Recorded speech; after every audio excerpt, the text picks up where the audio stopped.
Hello everyone. हम लोग काफ़ी क्वेश्चंस कर चुके थे एडवांस के। और जैसा कि मैंने बोला था कि मिक्सअप क्वेश्चन ले रहे हैं हम लोग ईएमआई के। कभी एलआर सर्किट, कभी एलसीआर सर्किट, मतलब एसी सर्किट भी रहेगा और इलेक्ट्रोमैग्नेटिक इंडक्शन, ये सब मिक्सअप क्वेश्चंस करा रहे हैं। ठीक है, तो इसके आगे अब एक और क्वेश्चन हम लोग देखते हैं एडवांस का। क्वेश्चन को हमने लिख रखा है पूरा इन मैथमेटिकल फॉर्मेट। ओके, तो बाकी लैंग्वेज क्या है वो मैं बता देता हूँ। ठीक है, और ये उसके यहाँ ऑप्शन दिए हुए हैं और ये क्वेश्चन का ही दिया गया है सब सारा डेटा। क्या बोला गया क्वेश्चन में? क्वेश्चन में ये बोला गया है कि एक सीरीज एलसीआर सर्किट है जिसको हमने एसी सप्लाई दे रखी है। सप्लाई वोल्टेज की वैल्यू है 45 साइन ओमेगा टी, उसको हमने वी कंसीडर कर लिया। और रेजोनेंस फ्रीक्वेंसी दी हुई है 10⁵ रेडियन पर सेकेंड। और ये भी बोला गया है कि इस रेजोनेंस फ्रीक्वेंसी पर जो सर्किट में करंट है वो आई नॉट है। और जानते हो आप मैक्सिमम करंट उस समय फ्लो करती है वो आई नॉट है। ठीक है, उसका एम्पलीट्यूड दिया हुआ है, amplitude of the current flowing through the circuit at resonance is I naught. तो दैट मीन्स ये पीक वैल्यू दी हुई है। दूसरा ये बोला गया है कि अगर इस सप्लाई की फ्रीक्वेंसी को चेंज करके 8 इंटू 10⁴ रेडियन पर सेकेंड कर दिया जाए तो उस समय जो सर्किट में करंट फ्लो करेगी वो होगी 0.05 आई नॉट। ये क्वेश्चन में लिखा है, उसको मैंने कन्वर्ट कर लिया है, आई नॉट बाई 20 हो जाएगा, ये 0.05 1/20 होता है। ठीक है, इसको हमने कन्वर्ट कर लिया। और ये जो फ्रीक्वेंसी दी हुई है इसको भी मैंने कन्वर्ट करके लिख दिया। इसको मैं अगर 0.8 लिखूं तो 10⁵ हो जाएगा। 10⁵ क्या है? Omega naught. तो इसको मैं 0.8 को 4/5 लिख सकता हूँ। ठीक है, 4/5 ओमेगा नॉट। क्वेश्चन में ये लिखा हुआ है ओनली, मैंने इसको ऐसे ही ओमेगा नॉट के फॉर्म में लिख लिया है ताकि हमारी मैथमेटिकल कैलकुलेशन करने में आसानी हो जाए थोड़ा। और इसको आई नॉट बाई 20 कर दिया। ओके, और एलसीआर सर्किट में केवल एल की वैल्यू दी हुई है, वो है 50 मिली हेनरी। सीरीज सर्किट है, एल की वैल्यू 50 मिली हेनरी है, रेजोनेंस पे करंट आई नॉट है और इस वाली फ्रीक्वेंसी पे करंट है आई नॉट बाई 20। इतनी जानकारी देने के बाद इन्होंने दो लिस्ट बनाई है, लिस्ट फर्स्ट लिस्ट सेकेंड, इन्हीं को हमें मैच कराना है। पहली लिस्ट में बोला गया है कि जो आई नॉट की वैल्यू है मिली एम्पियर में वो कितनी होगी, इसमें से हमें जानना है। क्वालिटी फैक्टर सर्किट का क्या होगा, इसमें से कौन है value. Bandwidth of the circuit कौन है वो देखनी है। और peak power dissipated at resonance in watt, मतलब रेजोनेंस पर जो सर्किट में पीक पावर, मैक्सिमम पावर जो होती है, पीक पावर दैट इंस्टेंट पे जो एक इंस्टेंट पे पीक पावर जो होती है लॉस, दैट पावर बताना है इसमें से कौन होगी।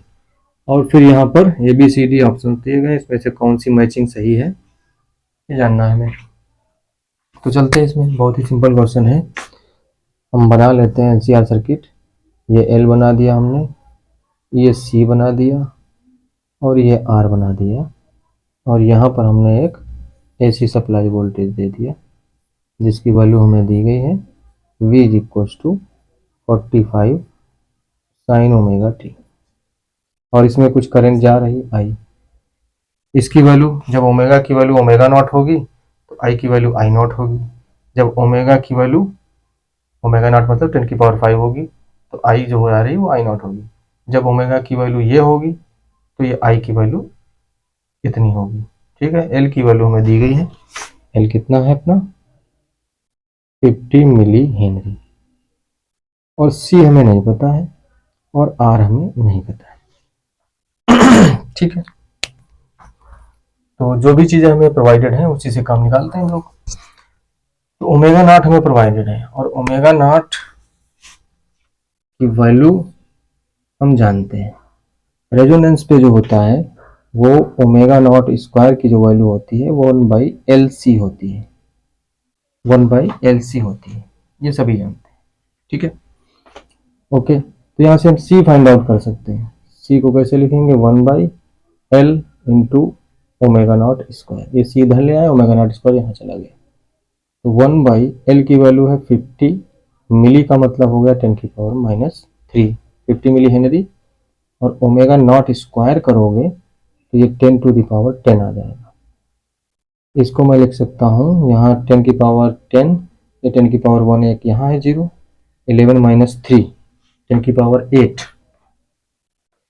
ओके, 10 की पावर 8 हो गया, -3 करोगे तो ऊपर जाएगा -10 की पावर 8 हो जाएगी। ओके, 10 की पावर -8 और नीचे बचेगा 5, तो यहाँ 10 की पावर -8।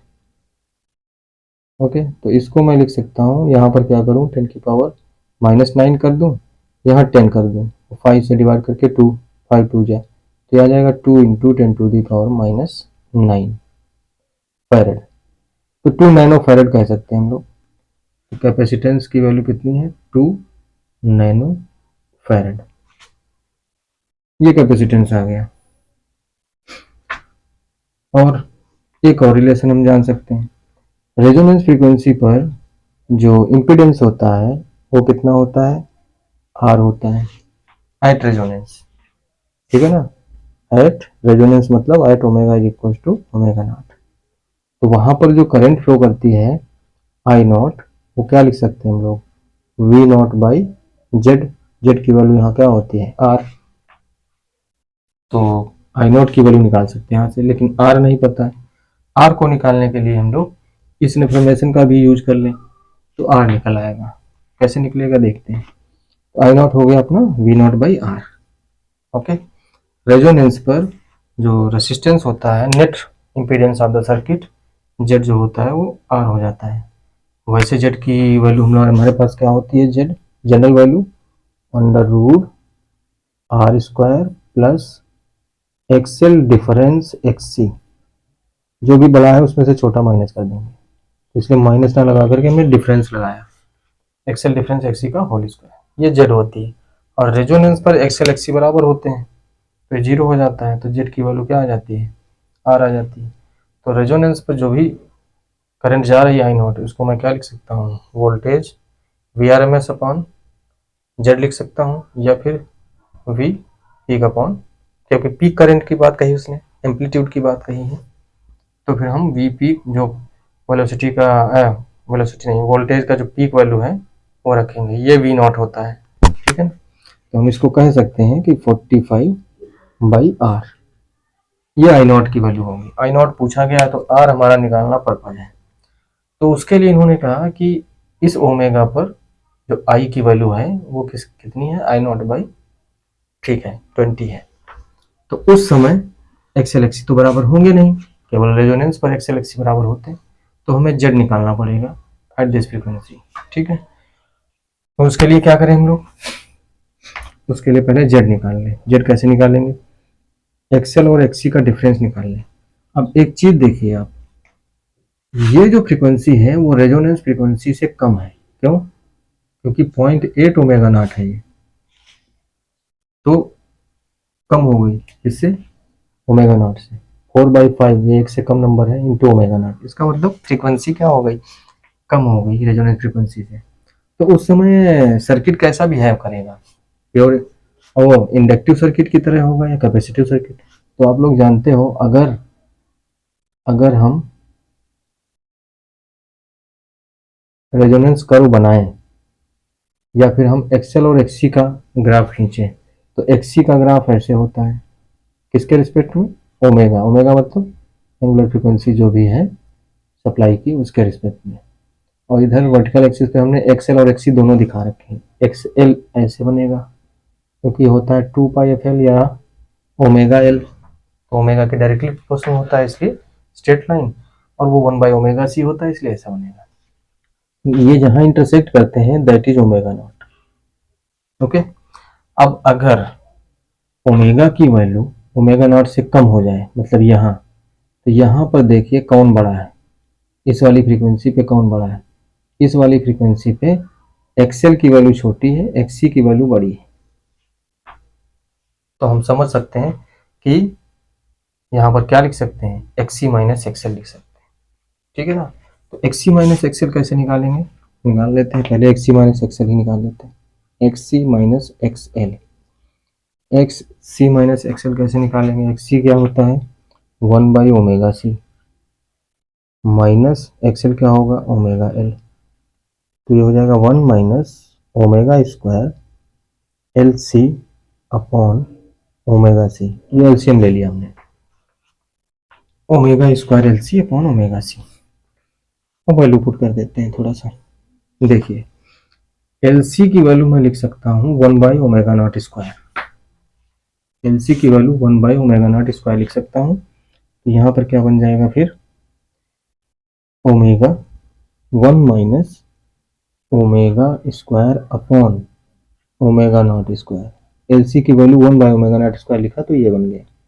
और नीचे सी और ओमेगा की वैल्यू मैं क्या लिख सकता हूँ, 4/5 ओमेगा नॉट। तो 4/5 ओमेगा नॉट। अब इसको देखते हैं, यहाँ से अगर देखो आप तो ओमेगा, ये ओमेगा नॉट इधर ले आओ, ओमेगा बाई ओमेगा नॉट क्या बन जाएगा 4/5। ओमेगा बाई ओमेगा नॉट क्या बन जाएगा 4/5। इसको लिख सकता हूँ ओमेगा बाई ओमेगा नॉट का होल स्क्वायर। तो 4/5 का होल स्क्वायर बना तो बन जाएगा 1 माइनस 16/25। और नीचे क्या बन जाएगा, नीचे बन जाएगा सी। सी की वैल्यू हम लोग निकाल चुके थे, ठीक है। तो इसको देखो, इसको और भी हम लिख सकते हैं, 1/ओमेगा सी है ना ये ओमेगा सी को मैंने ऐसे ही लिखा। देखो यहाँ से इस ओमेगा नॉट को इधर ले जाओ, क्योंकि रेजोनेंस पे क्या होता है, omega XL is equal to X C. Omega nought L is equal to 1/ओमेगा नॉट सी। इस एक ओमेगा नॉट को इसको लिख सकते हो omega nought into omega nought. Omega nought एक यहाँ चला गया तो ओमेगा नॉट सी हो गया। एल को इधर ले आए तो ओमेगा नॉट इंटू एल किसके बराबर है, 1/ओमेगा nought into C. XL XC बराबर होते हैं। तो 1/ओमेगा नॉट ओमेगा, ओमेगा की वैल्यू कितनी है 4/5। 4/5 इसको केवल चेंज कर लिया, ये था हमारा। तो ओमेगा की जगह मैंने क्या कर लिया 4/5 ओमेगा नॉट, ये कर लिया। अब इस ओमेगा नॉट सी को यहां से डायरेक्ट रख सकते हो, omega nought C, omega nought C कितना 1/ओमेगा नॉट सी। 1/ओमेगा नॉट सी क्या लिख सकते हो ओमेगा नॉट एल। तो यहां से एक्सएल माइनस एक्सी क्या बन जाएगा, ये तो हो गया आपका 9/25। 9/25 अपॉन 4/5, 4/5 इंटू 1/ओमेगा नॉट सी है ये, 1/ओमेगा नॉट सी। तो इसको क्या लिख सकता हूँ ओमेगा नॉट इंटू एल। तो ओमेगा नॉट की वैल्यू है 10⁵ omega nought into L. L की वैल्यू क्या है 50 मिली हेनरी। तो 50 इंटू 10⁻³ ये बन गया अपना। अब इसको कर लेते हैं हम लोग, कैसे करेंगे, X L minus sorry X C minus X L है, क्योंकि इस केस में एक्स सी बड़ा हो जाएगा। तो ये बन गया 5 ऊपर चला जाएगा, 25 नीचे आ जाएगा। या फिर हम ऐसा करते हैं, इसको 5 ये 25 से कैंसिल कर लेते हैं, ये भी अपॉन में है ये भी अपॉन। तो 9 ऊपर, नीचे क्या आ गया 5 इंटू 4, 5 इंटू 4, ये 5 इंटू 4 नीचे 9 इंटू 10⁵ 10⁻³ तो कितना 10⁻² बचा और एक जीरो है 10⁻³ हो गया। और इंटू 5 इंटू 5 इंटू 10⁻³ क्योंकि 5 ये है, यहाँ से एक मिली 6, 6 माइनस 3 10⁻³ तो 5 बचा यहाँ पे, ये 5 ऐसे लिख दिया। यहाँ 9/5 इंटू 4 नीचे हो गया तो 5 से 5 कैंसिल। तो हमारे पास आएगा क्या, इसको हम करेंगे 9 10⁻³ इंटू 10⁻³ ओके अपॉन 9 इंटू 10⁻³ बचा, नीचे 4 ये आ गया, ठीक है। 9 10⁻³ अपॉन 4 ये एक्सी माइनस एक्सएल आया, ठीक है। अब मैं कुछ मिटाऊंगा, यही मुझे यहाँ पुट करना है। देखिए क्या था 9/4 10⁻³, 9/4 10⁻³, 9/4 10⁻³ तो ये तो ऐसे रहा अपना। हाँ, अब देखिए जेड को मैं क्या लिख सकता हूँ, किस फ्रीक्वेंसी पे, इस फ्रीक्वेंसी पे, किसी भी फ्रीक्वेंसी पे मैं ये लिख सकता हूँ क्या, वी नॉट अपॉन जो भी अपना आई होगा, ठीक है। या मैं उसी का यूज करता हूँ, इस इंफॉर्मेशन का, इस इंफॉर्मेशन का यूज करता हूँ, आई करंट क्या होगी, V बाई जेड, ठीक है। और उस समय जो एम्पलीट्यूड बोला गया है, एम्पलीट्यूड ऑफ करंट कितना है, इतना है, ये इसको एम्पलीट्यूड बोला गया है क्वेश्चन में। आई नॉट को भी एम्पलीट्यूड बोला गया है, इसको भी एम्पलीट्यूड, मतलब मैक्सिमम वैल्यू को बोला गया है। मैक्सिमम वैल्यू जो है वो अब इतनी है, ये मैक्सिमम वैल्यू है, पीक वैल्यू है उस करंट की, ठीक है। तो पीक वैल्यू जब भी लिखते हैं तो हम यहाँ पर क्या करते हैं, पीक वैल्यू ऑफ वोल्टेज लिखते हैं एंड जेड लिखते हैं। जब भी एम्पलीट्यूड की बात कही जाए तो वोल्टेज का V naught upon total impedance, ठीक है। तो इस फ्रीक्वेंसी पे टोटल इम्पीडेंस इतना होगा, जिसमें हम ये निकाल चुके हैं, अभी लिख लेंगे। और उससे हमने इसकी पीक वैल्यू से पीक वैल्यू को डिवाइड कर दिया, वोल्टेज सोर्स जो भी है उसकी पीक वैल्यू यह है। ध्यान दीजिए इस बात पे, रेजोनेंस पे जो भी एम्पलीट्यूड है करंट का, हम करंट को कैसे लिखते हैं, I not sign omega T या कास ओमेगा, जो भी होगा फेज डिफरेंस भी कुछ ना कुछ होगा, साइन का आएगा और आई नॉट आएगा। तो I nought that is peak value, और वो भी पीक वैल्यू भी अलग अलग फ्रीक्वेंसी पे अलग अलग होगी, ऐसा नहीं कि वो हमेशा सेम रहेगी, ठीक है। तो रेजोनेंस फ्रीक्वेंसी पे वो जो भी पीक वैल्यू है करंट की, वो आई नॉट थी। फिर वही जो साइन के साथ मल्टीप्लाई होती है एम्पलीट्यूड में, एम्पलीट्यूड बोला गया दोनों को, इसको भी एम्पलीट्यूड बोला गया, इसको भी एम्पलीट्यूड। दैट मीन्स साइन के साथ जो भी आगे मल्टीप्लाई होगा that is I nought by 20 होगा, तो वो भी पीक वैल्यू है।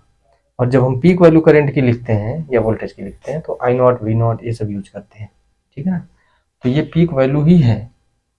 अब इसको मैं आई नॉट क्यों नहीं लिख रहा हूँ, क्योंकि रेजोनेंस पे आई नॉट यूज किया जा चुका है, क्वेश्चन में भी नहीं लिखा उसने, क्वेश्चन में भी इसको क्या लिखा है, रेजोनेंस पे आई नॉट लिखा है, और जो इस वाले फ्रीक्वेंसी पे है वो आई नॉट बाई 20 लिखा है, उसको हमने आई कंसीडर कर लिया। एक्चुअली में ये क्या है, उस फ्रीक्वेंसी पे पीक वैल्यू है।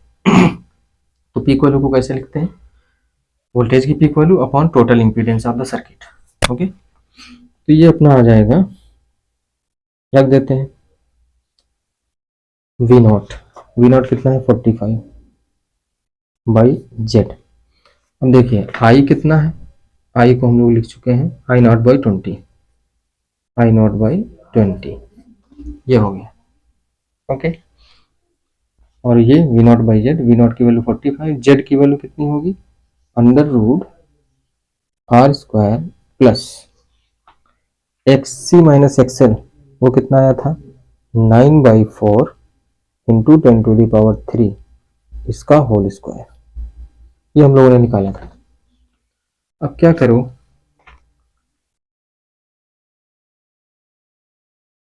हाँ ठीक है, ये आई नॉट को मैं कहाँ से लिख सकता हूँ, ये थी, ठीक है। ये सारी चीज़ें हमें याद रखनी है। ये आई नॉट था 45/r, ये रेजोनेंस वाली वैल्यू है, तो 45/r लिख सकता हूँ मैं इसको। तो मैं यहाँ लिखूंगा 45/r, किसकी जगह, आई नॉट की जगह, 45/20 तो नीचे रहेगा ही, और r ये आ गया। अब इसको और इसको देखो, 45 से 45 गया काम से, 1/20r 1/this इक्वल है, तो इनके रेसिप्रोकल भी इक्वल होंगे, तो इसका मतलब हो गया 20r is equals to under root R square plus 9/4 into 10⁻³ का होल स्क्वायर, ये आ गया अपना। बोथ साइड होल स्क्वायर कर दीजिए, बोथ साइड्स होल स्क्वायर करेंगे तो यहाँ आ जाएगा 400 R square is equals to R square plus 9/4 into 10⁻³ का होल स्क्वायर। अब इस आर स्क्वायर को इधर लाओगे तो ये कितना आ जाएगा, 399 R square is equals to, इसका होल स्क्वायर करोगे, इसका 9/4 इंटू 10⁻³ होल स्क्वायर, ऐसे लिखा, बोथ साइड रूट ले लिया, तो यहाँ रूट 399 आर आ जाएगा और रूट 399 नीचे चला जाएगा, यहाँ स्क्वायर का रूट लोगे तो स्क्वायर हट जाएगा। तो कहने का मतलब आर की वैल्यू क्या आ जाएगी, आर की वैल्यू आ जाएगी 9/4 10⁻³ और अंडर रूट में आएगा 399, ये आर की वैल्यू आ जाएगी। अब देखिए 399, इसमें से एक आर स्क्वायर चला गया था, 400 आर स्क्वायर था, ये वैल्यू हम अप्रोक्सीमेटली यूज करेंगे, ठीक है ना, ये अप्रोक्सीमेशन कर देंगे इसमें 400, और 400 का अंडर रूट कितना आएगा 20, अगर हम इसको निकालेंगे भी तो 19.99 समथिंग कुछ आएगा, तो इसलिए हम इसको 20 ही अप्रोक्सीमेटली मान लेंगे। तो अप्रोक्सीमेटली जो आर की वैल्यू आएगी वो 9 इंटू 10⁻³ अपॉन 4, और इसका कितना आएगा 20, 4 इंटू 20, ये 400 मान लो अप्रोक्सीमेटली, 400 का अंडर रूट कितना आ जाएगा 20, तो 4 इंटू 20 अप्रोक्सीमेटली ये वैल्यू आएगी 9 इंटू 10⁻³, ये आर आ गया। तो आई नॉट यहाँ से निकल जाएगा। अब मैं इधर का मिटा रहा हूँ।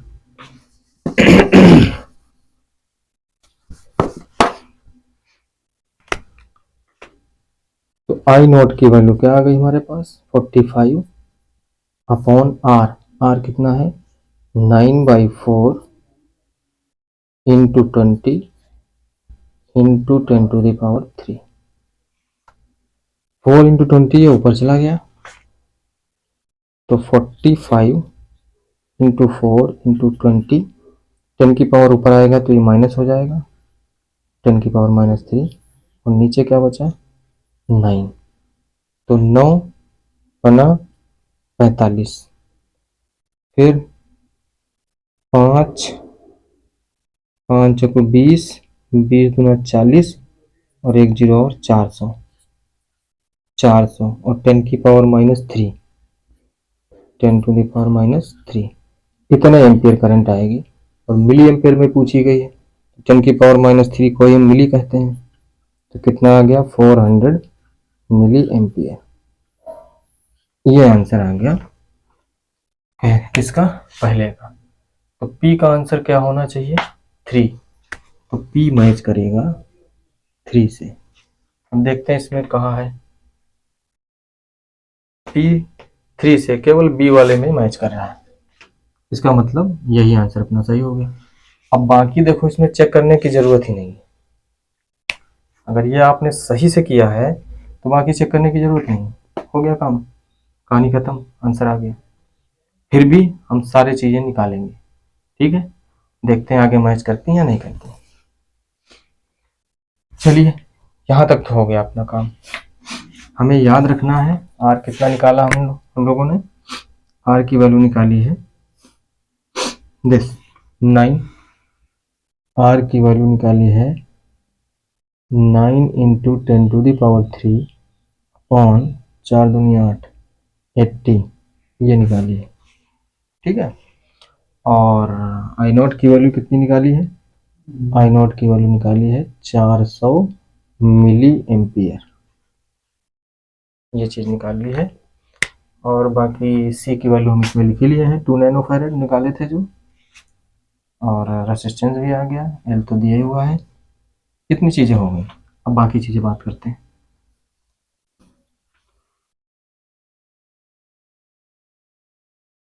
ओके,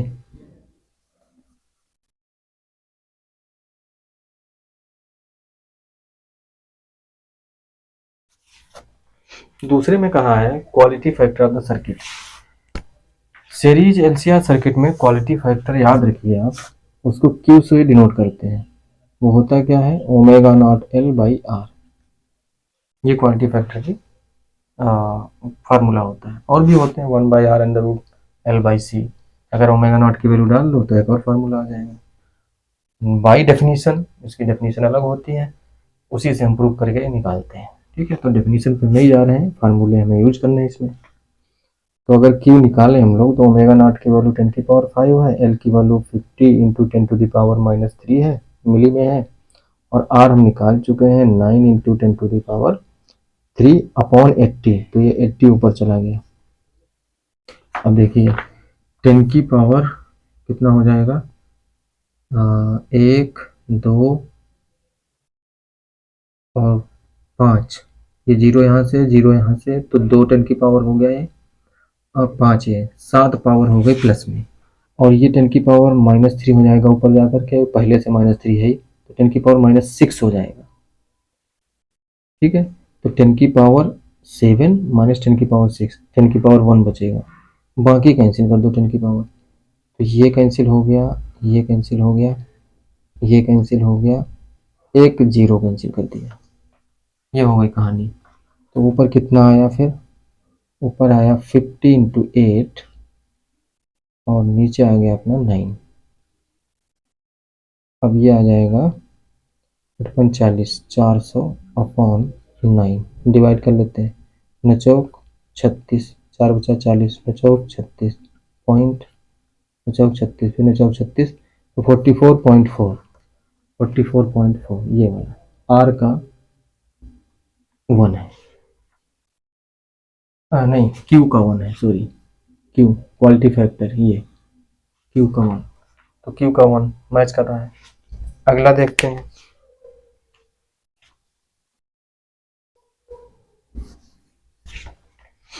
अगले में क्या कह रखा है, band width of the circuit is in radian पर सेकेंड। तो बैंड विड्थ होती है अपनी, जो हम लोग 2 डेल्टा ओमेगा लिखते हैं, ठीक है ना, बैंड विड्थ या बैंड विड्थ हम कहते हैं इसको, बैंड विड्थ। तो ये बैंड विड्थ जो होती है वो अगर हम LCR सीरीज सर्किट की पूरी थ्योरी देखें तो वहाँ पर फार्मूला निकल के आता है R/L।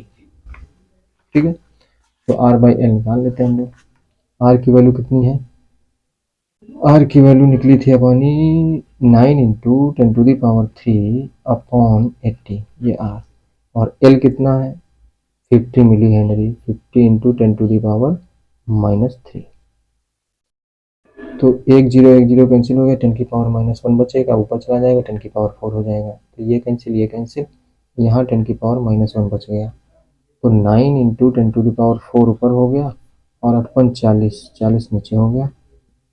अब ये 10 की पावर 3 बचेगा, 9 इंटू 10⁻3/4, तो इसको हम करेंगे 4 दूनी 8, फिर एक बचा 4 दूनी 8, 4 पंचे 20 इंटू 10⁻3, 10⁻3 मल्टीप्लाई करोगे तो 2250, ये आ गई बैंडविड्थ जो कि R/L होती है, और 2250 ये है, तो R का हो गया अपना फोर्थ, R का हो गया फोर्थ।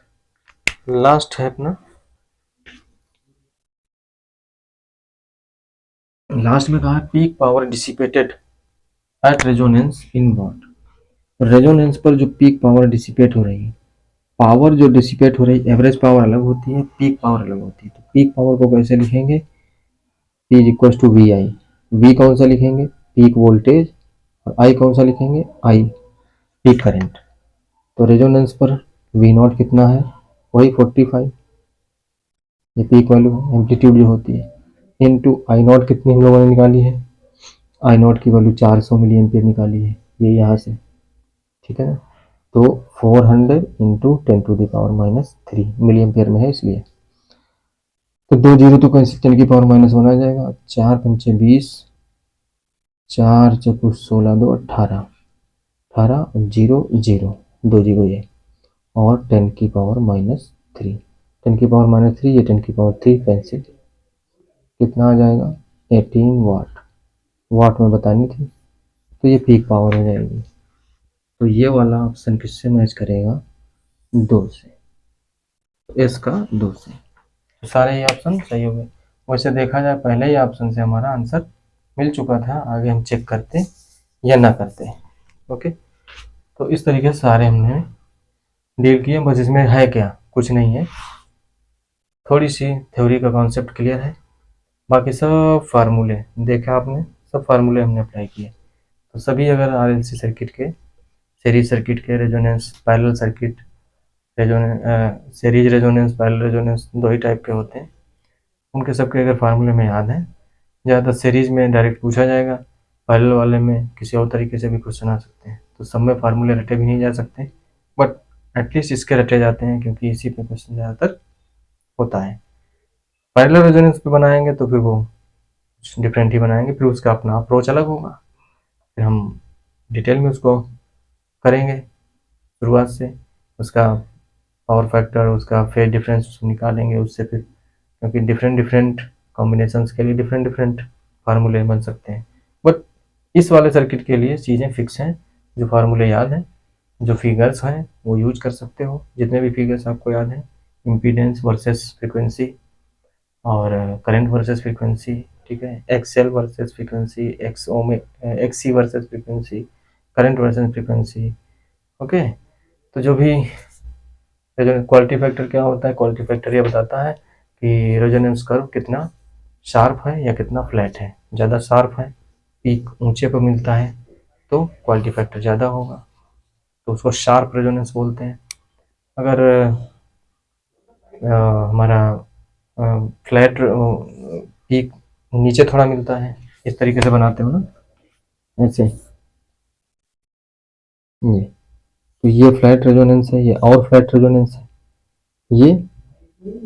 ये शार्प रेजोनेंस है, और थोड़ा और ऐसे बन जाए एकदम पीक, तो ये शार्प रेजोनेंस है। तो क्वालिटी फैक्टर क्या बताता है, केवल शार्पनेस ऑफ रेजोनेंस कर्व, ठीक है, कितना ज़्यादा शार्प होगा उतना ही ज़्यादा क्वालिटी फैक्टर, जितना फ्लैट होगा, फ्लैट मतलब जितना ऐसे नीचे आएगा ये फ्लैट होता जाएगा, इस तरीके से ऐसे, इस तरीके से ऐसे, ठीक है, इस तरीके से फ्लैट होता जाएगा। तो फ्लैट रेजोनेंस के लिए क्वालिटी फैक्टर काफ़ी कम होता है, ओके। फिर वो ग्रेटर देन 1, लेस देन 1, बाकी चीज़ें, बात की चीज़ें, इस क्वेश्चन से रिलेटेड सारी चीज़ें होंगी। थैंक यू, आगे बढ़ते हैं।